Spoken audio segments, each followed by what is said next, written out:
Bagana gaaraan dhuftan hundumti keessan eebbaa sirna barattootaa fi sadarkaa akkasumas warra daree darbanii ilaachuudhaaf baga waaqayyootiin isin ga'e carraa kana fakkaatus waaqayyoota iddoo kanatti nuuf kennee guddaa goonee galateeffanna. Galanni waaqayyoof haa ta'u.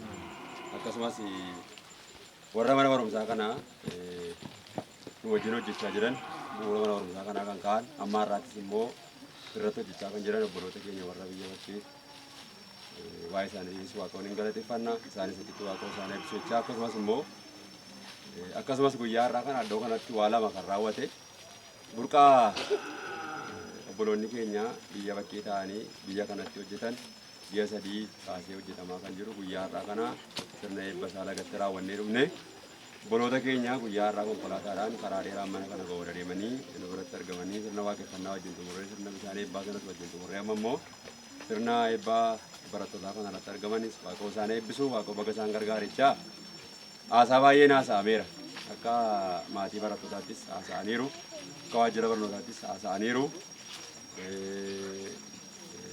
Qindeessaan barsiisota mana kanaas dubbateera mana kana bakka bu'ee inni guddaan nuyi guyyaa har'aa kana gammachuun nutti dhaga'amu kun waan haaraadha nuuf.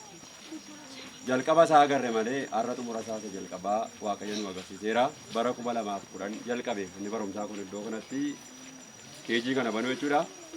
Haa ta'u malee garuu bara tokko koronaan sababa akka biyyaatti hundumaa daangessee fi waggaa arfaffaa isaa keessaa guyyaa har'aa kana sirna eebbi keejii sadaffaa xumuramuu isaatiif dursa waaqayyoon guddaa goonee galateeffanna.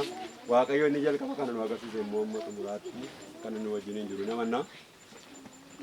Itti aansuudhaan obboloota keenya biyya bakkee ta'anii jalqaba hojii kanarraa kaasanii erga lafeen mana kanaa dhaabbatee ijaarsa kana fakkaatus ijaaramee barnoonni itti jalqabamee hamma waggaa ammaatti hamma guyyaa har'aa kanatti nu deeggaraa barnoota keenyaaf akkasumas barattoota keenyaaf kallattii garaagaraatiin deeggarsa gochaa hojii gurguddaa hojjechaa biyya kana keessatti hamma ammaatti nu wajjin jiranis baay'ee galateeffanna. Lafa isaan jiranitti waaqayyo isaan eebbisu isaaniin jenna.